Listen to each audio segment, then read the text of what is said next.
Hello everyone, welcome back to my channel Mathematical Space. Hope you are doing well. Let's try to solve this question today. So, firstly, try to read the question intensely. मतलब ध्यान से पढ़ना है अपने कि question में हमें दिया क्या गया है. If ax square plus by square plus cz square plus 2fyz plus 2gzx plus 2hxy plus 2gx 2ux 2vy 2wc plus d is transformed by the change of the coordinate from one set of the rectangular axis to another with the same origin. So आपको कहाँ यहाँ पे क्या दिया हुआ है कि आपने ट्रांसफॉर्म करनी है equation by the change of coordinates from one set to other with same origin. That's mean यहाँ पर हम जो फॉर्मूला लगाएंगे वो हम लगाएंगे कि हमारे पास ओल्ड कोऑर्डिनेट है और न्यू वाली है, और जो रोटेशन कर रहे हो एक्सिस को without changing the origin. So x is equals to L1 x dash plus L2 y dash plus L3 z dash, right. और शो करना है कि वैल्यू फिल करने के बाद, ट्रांसफॉर्म होने के बाद जो आपके पास इक्वेशन आएगी a plus B plus c और u square plus we square plus डब्ल्यू स्क्र वो चेंज नहीं होंगे, वो दोनों की वैल्यू सेम होंगी. यहाँ पर a plus B plus C क्या है, पहले a plus B plus C क्या है आपका coefficients of X square Y square और Z square, and U square plus we square W square क्या है, ये वाली इक्वेशंस का स्क्र करना है इंडिविजुअल टर्म को, एक्स के कोफिशिएंट के हाफ का स्क्र, वाई के कोफिशिएंट के वी का स्क्र एंड जी के कोफिशिएंट के हाफ का square, right. So let's try to solve how we can you solve this. So सबसे पहले जो भी आपको गिवन के कंडीशन दी हुई है, गिवन इक्वेशन दी हुई है, उसको हम नंबर 1 मानेंगे. Given a x square plus b y square plus c z square plus 2fyz plus 2gzx plus 2hxy plus 2ux 2vy plus 2wz plus d equals to 0. हम इसको क्या मान लेंगे, equation number 1, right. And after that यहाँ पे 0 नहीं है, sorry, number 1, इसको हम नंबर 1 सपोज कर रहे हैं. एंड यहाँ पर हम लेट कर लेंगे कि हमारे पास ये न्यू कोऑर्डिनेट्स क्या हैं, पुराने कोऑर्डिनेट्स क्या हैं. So let O x dash O y dash and O z dash be the new axis and OX, OY and OZ are old axis, right. अब इसके बाद मैं यहाँ पे पेन चेंज कर रही हूँ. आई थिंक ये ज़्यादा हाईलाइट नहीं हो रहा है, सो हम changing to a dark pen. Let L1 M1 N1 L2 M2 N2 and L3 M3 N3 be the direction cosine of new axis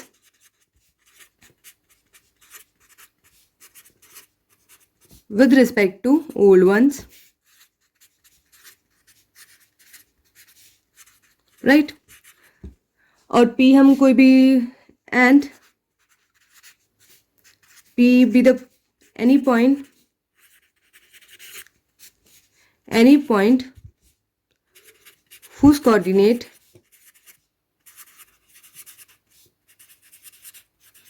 with respect to the new axis, जो new axis है उसके हिसाब से उसके जो coordinate बन जाएंगे उसको हम कैपिटल एक्स कैपिटल वाई और कैपिटल जी से डिनोट कर रही हूँ. आप एक्स डैश वाई डैश और जी डैश भी लिख सकते हैं.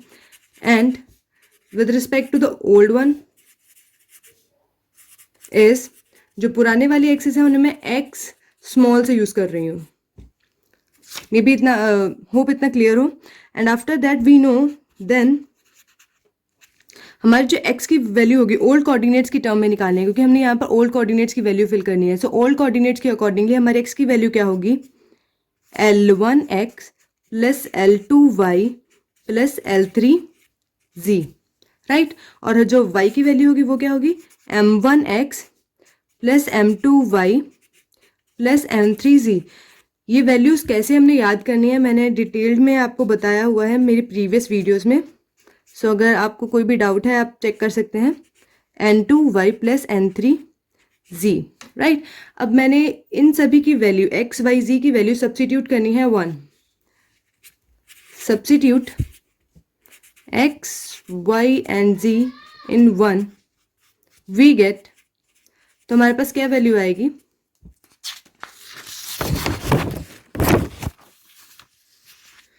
जो हमारे पास वैल्यू आएगी वो होगी, पहले हमारे पास वहाँ पे क्या कौन सी इक्वेशन थी, a। सो a x की जगह पर हमारे पास बहुत लंबी टर्म है, L1x plus L2y plus L3z का square, right, plus b M1x plus M2y plus M3z का square, plus c N1x plus N2y plus N3z का होल स्क्वायर, प्लस 2f के बाद gx, z हमारे पास क्या है, N1x plus N2y plus N3z into x, wait a minute, सही है, y की value M1x plus M2y plus M3z का स्क्वायर, z स्क्वायर नहीं, प्लस 2g, यहाँ पर हमने yz लिया था, यहाँ पे zx लेंगे और उसमें xy h के साथ, तो यहाँ पर क्या आएगा, yz zx, z की वैल्यू और x मल्टीप्लाई में x क्या है हमारे पास, L1x plus L2y plus L3z plus 2h xy L1x plus L2y plus L3z into M1x plus M2y plus M3z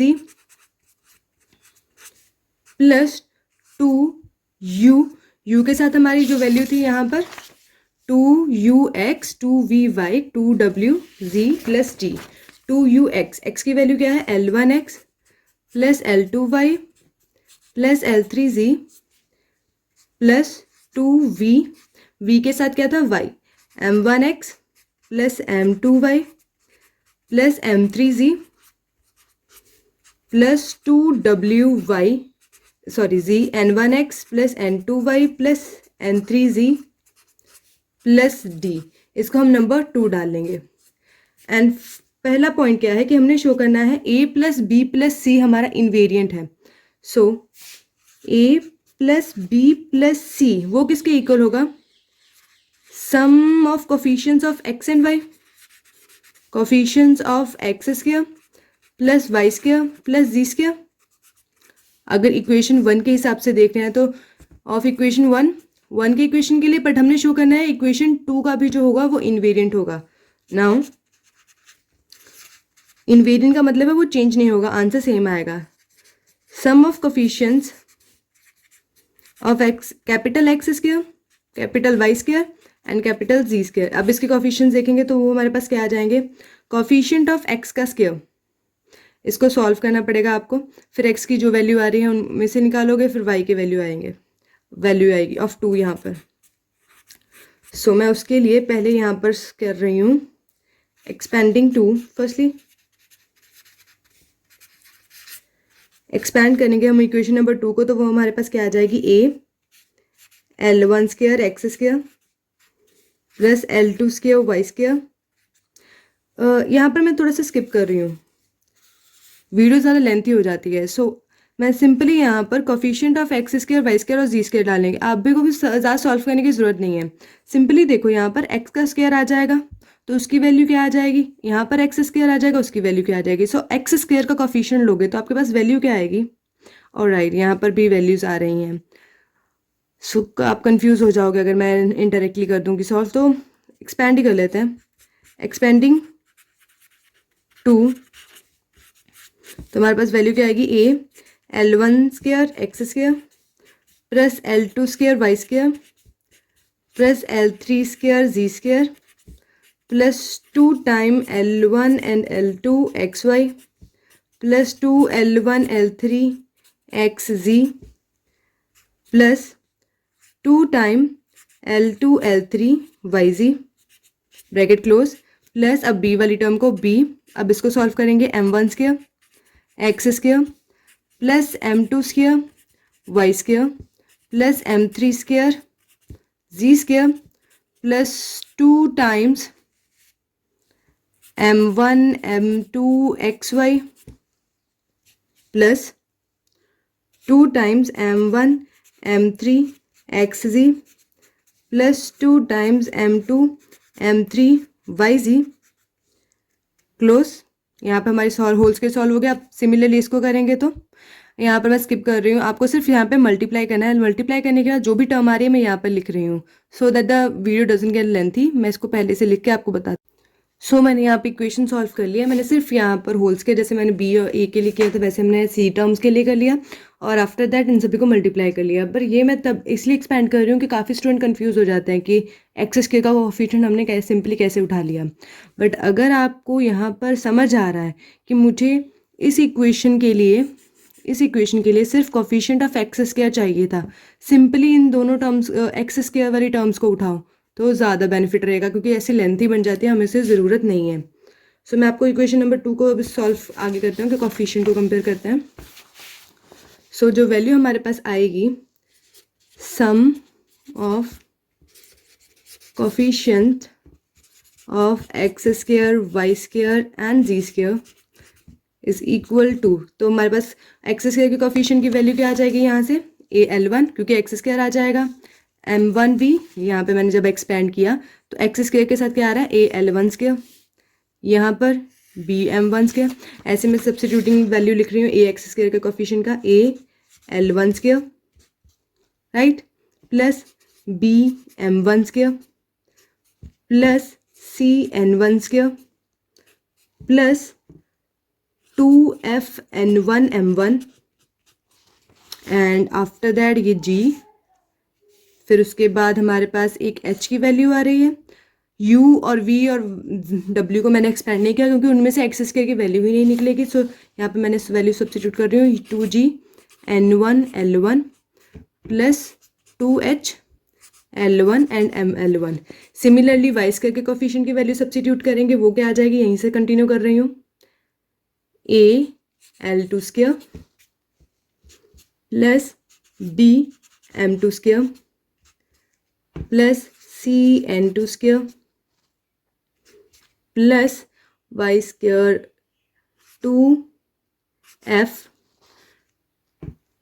Y square की वैल्यू क्या है N2 M2 plus 2GL2 N2 plus 2H L2 and M2। अब यहाँ पर जी square के coefficient की value substitute कर रही हूँ तो वो आ जाएगी AL3 का स्क्वायर प्लस BM3 का स्क्वायर प्लस CN3 का square plus 2FN3 M3 plus 2GN3 L3 plus 2H L1 and M3। That's all.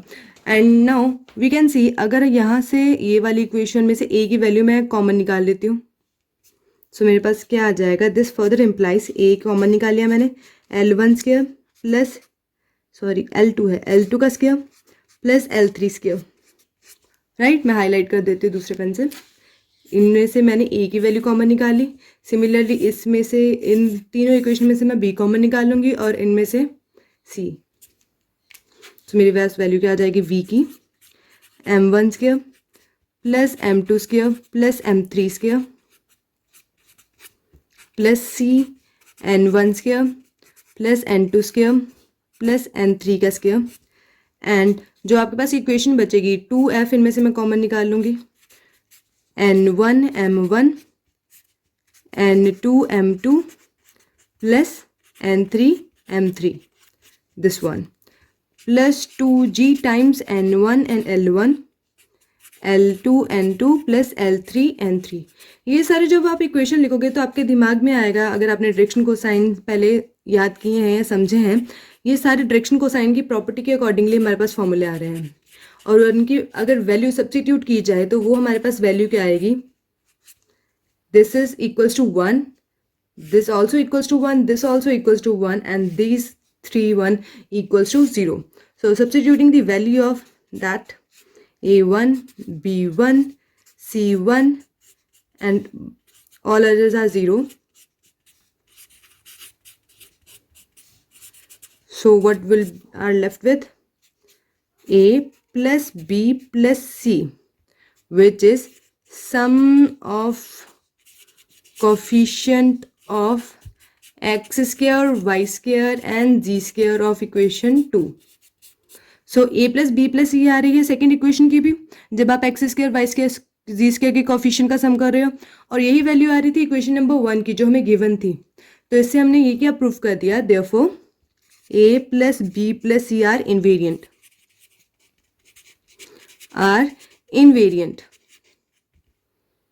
Clear?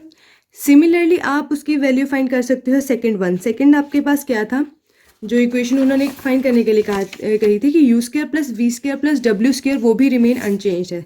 सो उसके लिए हम क्या करेंगे, U square plus we square और डब्ल्यू स्क्वायर क्या है, is equals to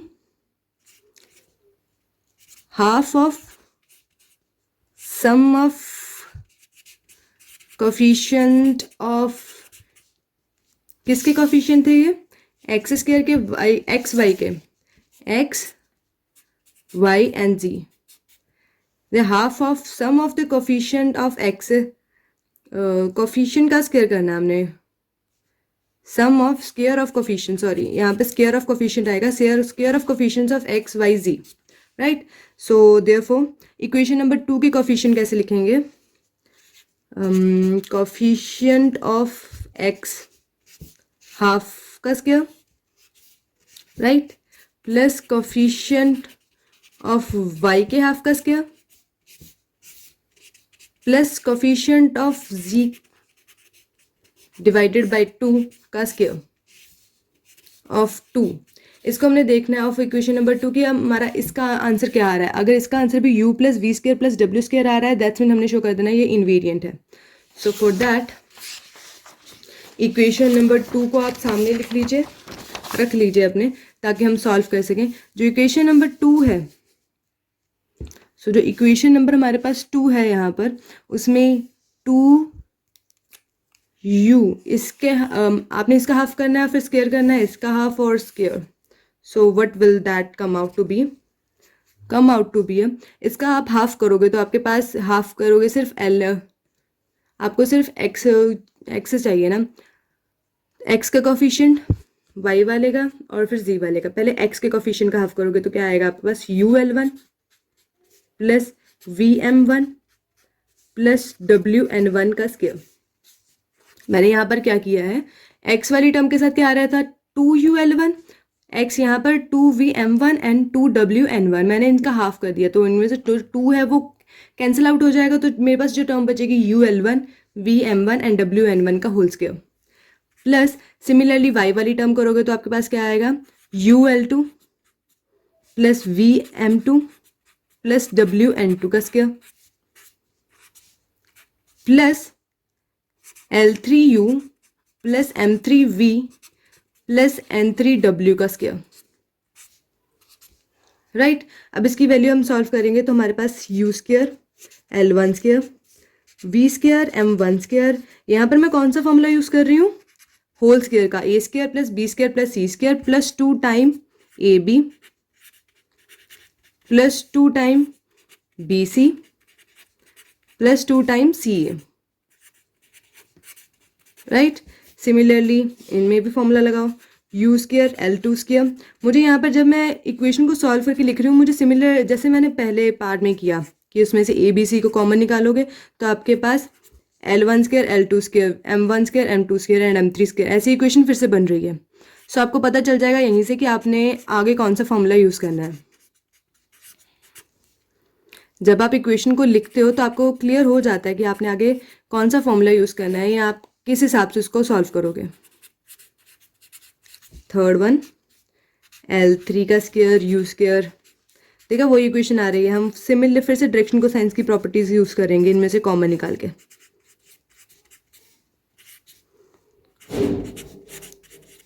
and 2VWM3N3 plus 2UWL3 and N3 which is further equals to U square मैंने common निकाल लिया, L1 square plus L2 square plus L3 square plus V square M1 square M2 square and M3 का square plus W square N1 square plus N2 square plus N3 square and plus 2UV, जब आप 2UV common निकालोगे आपके पास क्या आएगा, L1 M1 plus L2 M2 plus L3 M3 plus 2VW। सो जब भी आप ट्रांसफॉर्मेशन ऑफ एक्सेस वाला चैप्टर करो, सबसे पहले आप डायरेक्शन कोसाइन को ज़रूर समझो, क्योंकि इसमें डायरेक्शन कोसाइन ही यूज़ होते हैं और मैंने एक वीडियो में समझाया हुआ है आपको। सो फॉर्मूले डायरेक्शन कोसाइन के याद करके चलो, क्योंकि वो ही यूज़ होने वाले हैं। जब आप भी रोटेशन की बात करोगे डायरेक्शन कोसाइन ही काम में आएगा। सब्स्टिट्यूटिंग द वैल्यूज, मतलब प्रॉपर्टीज ऑफ डायरेक्शन कोसाइन के accordingly, this is equals to 1 1 1 0 0 0, U square 1 plus V square 1 plus W square 1 plus 2UV 0 plus 2VW 0 plus 2UW 0 which is equals to U square plus V square plus W square. Hence, U square plus V square plus W square R is invariant. R तो अब तब use करोगे अब when you will write that the both are invariant. Clear? Hope सभी को आज का lecture समझ आया होगा। अगर आपको कोई डाउट है या कोई ओपिनियन है, you can share with me by comment, so that I will get to know what is your doubt and how should I have to tackle it. Thank you so much. Please subscribe, like my channel.